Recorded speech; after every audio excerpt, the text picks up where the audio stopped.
Hello mga kumarites, ang lakas ng ulan. Nakadating lang namin dito sa bahay, nagpa-check up kami. Gutom na ako. Aking ulam, siomay. Hindi nagsasawa ang asawa ko dito ha. Kahit araw-araw ata ito ulamin ayos lang. Tapos binigyan ako ni Modra ng papaya. Tapos tayo ay nagkakape. Kasi maulan. Sarap humigop ng kape. Isang oras pa lang yung tulog ko. Mamaya ako tutulog gabi para diretso na. Maglalabas sana ako kanina.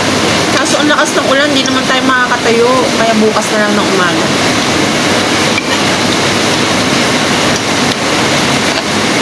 Tayong pasok sa Lunes kasi holiday. Wala rin pasok ang mga estudyante.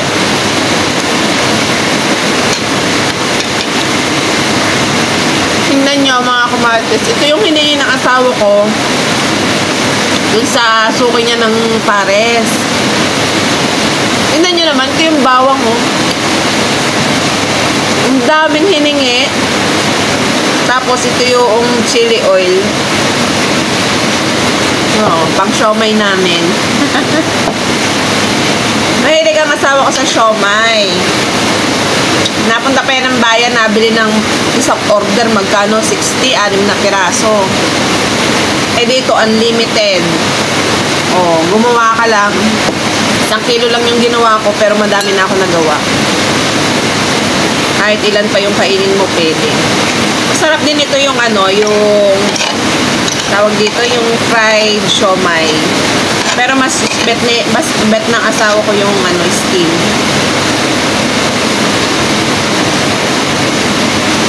Ang lakas ng ulan. Buti nakauwi na kami. Bago lumukas yung ulan.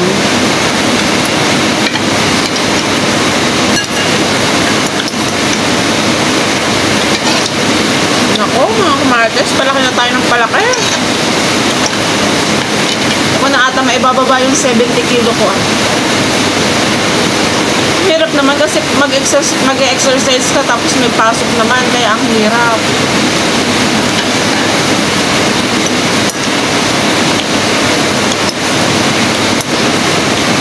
Sarap kasi kumain. Sarap kumain ang kumain. Tapos sabay hihiga, tutulog. Paano hindi lalaki? Pagkakain, hihiga, tutulog.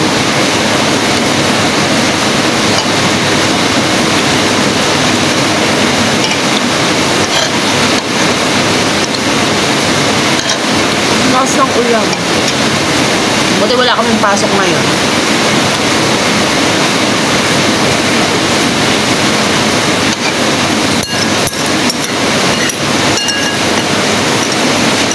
Sarap mahiga, ang sarap mamaluktot.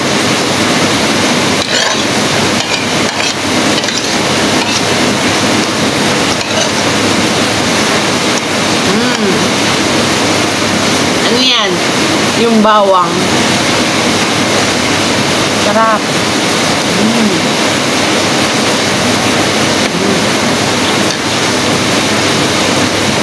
Sarap ng siomay.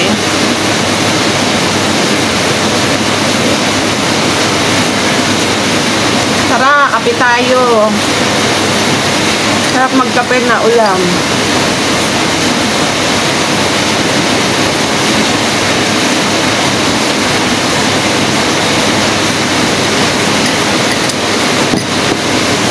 Ito papaya naman, bigay ni mother. Kinukuha dun sa taniman ng papaya. Pag may konting dilaw na, kinukuha na niya. Siya na lang ang nagpapahinog dyan. Sabi ko kasi bigyan ako kasi masarap to. Pantunaw ng ating kinain.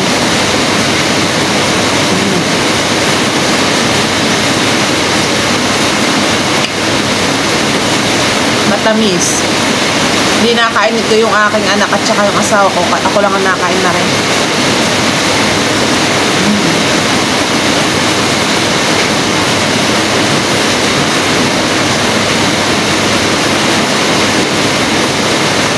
Sarap.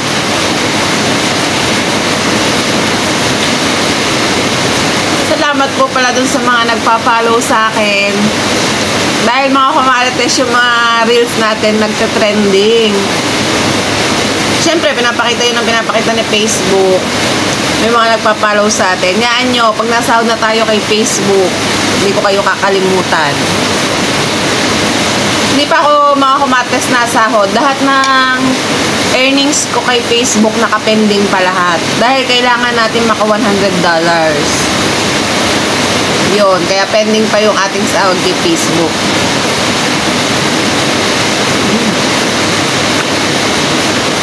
Pero ako, wala naman sa akin kung anong sumahod o hindi. Mahalaga, nag-enjoy ako sa ginagawa ko. Pa-vlog-vlog lang. Siyempre, alam nyo na, marami tayong mga kumarites dyan. Nakakatuwa din kasi merong mga nasubaybay sa atin kahit hindi naman nila tayo kilala. Nakakatuwa pala pagka ganun ano. Dadaan lang sa wall mo yung dadaan lang sa wall nila yung vlog mo, tapos pag nagustuhan nila, ila-like nila, ipa-follow ka nila. Nakakatuwa. Mag-iisang taon pa lang ako sa pagbablog, mga kumarites. Parang nag-start pa lang ako mag-vlog April o May. Yun talagang kasi kailangan ko ng bagong cellphone noon. Hindi ako makapag-vlog kasi yung luma kong cellphone, malabo yung camera. Kaya parang nag-start ako noon ay April ko kasi nabili itong cellphone na ginagamit ko ngayon. Medyo okay naman yung camera nito. Tapos malaki pa yung memory. Nag-start ako noon. Ang unang vlog ko noon, tanda ko yun, ang unang vlog ko, nung sumagala yung pamangkin ko. Parang ngayon yung unang vlog ko. Na ang boses ko pa noon ay hindi pa dire-diretso. Dito na lang ako nagkaroon ng mga technique kung paano yung mag-voice over ng dire-diretso. Minsan, utal-utal pa ako. Nakakailang ulit ako ng pag-voice over. Kaya, naku, yun, pag sinisipag ako, ina-edit ko na agad. Pero pag tinatamad ako, naku, inaabot pa yun ng ilang linggo bago ako mag-edit.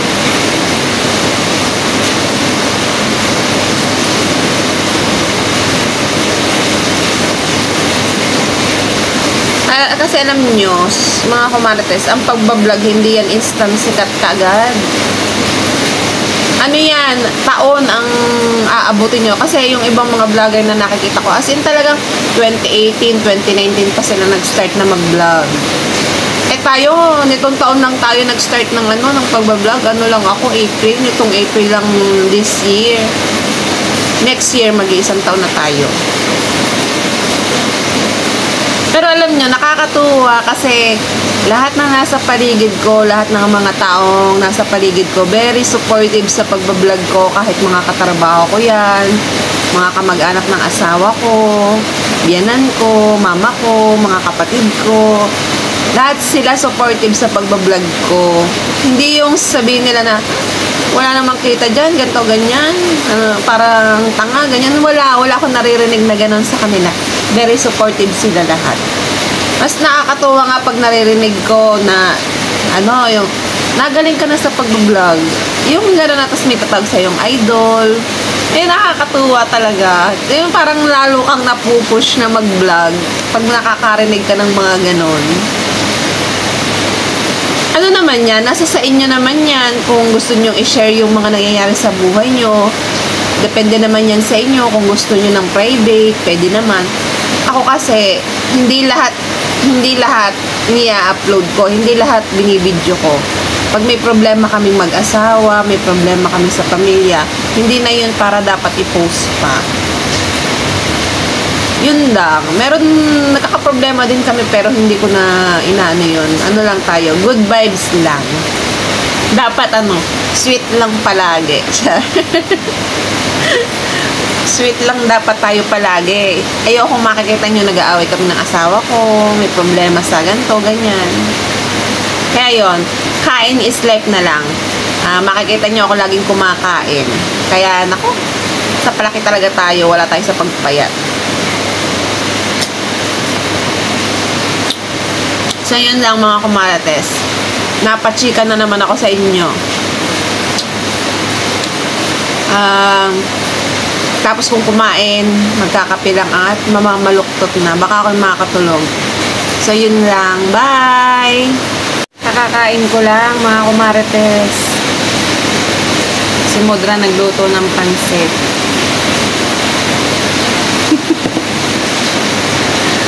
Ay, nako. Paano hindi tayo lalaki? Mga kapitbahay ko. Bigay ng pagkain. Kahit, yung kapatid ko, si Kuya, oh. Pongka naman. At saka yan, oh. Bigay sa akin, anak. Pongka. Ito nga, palibot lang ng bahay namin, busog ka na. Bigay ito ni Kuya, tikman ko. Pongkan. Yung grapes nga pala kanina, sabi ng asawa ko, 250 daw yung kilo nun. Ewan ko lang sa palengke kung magkano. Pero ang alam ko, mahal yun sa palengke. Yung ganong isang buwe, alam ko mahal yun eh. Pero, hindi ko alam kung magkano binayaran ng asawa ko. Si Kuya lang yung bumili nun, nagpabili lang ng asawa ko. Tikman natin kung matamis. Tamis.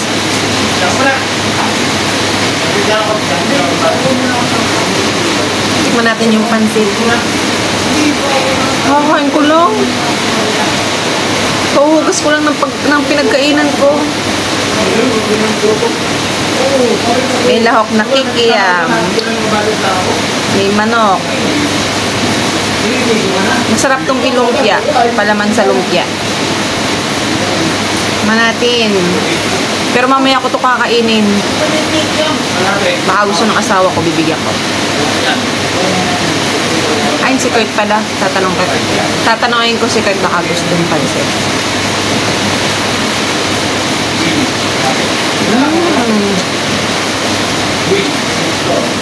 Harap. Kikiyam. Sansa na. Tayo ng kakain.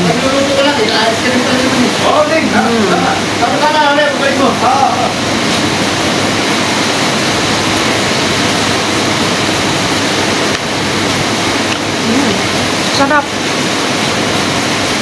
Wala naman natang hindi masarap sa akin. Lahat masarap.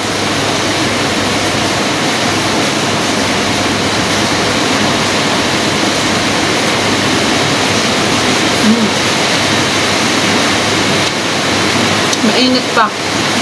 Kakaluto lang. Ano lang. Sarap. Baka gusto ng anak ko, bibigay ko na lang to sa kanya kasi ako'y busog na. Pero kung ayaw nila, akong kakain mamaya. Tata. Tata. Matagal ka pa sa kalam. Masarap. Dadalawang iha lang yun eh. Akin ang niluto. Sabi ko, wala naman si Pichani. Kahit ako hindi kumain ng kanin, may pinapin ko doon. Sa kanin, gusto mo konti-konti eh.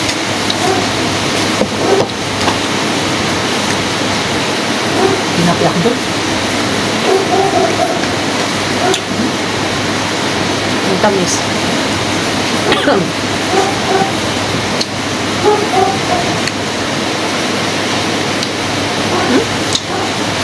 Umiyak pa. Kain lang.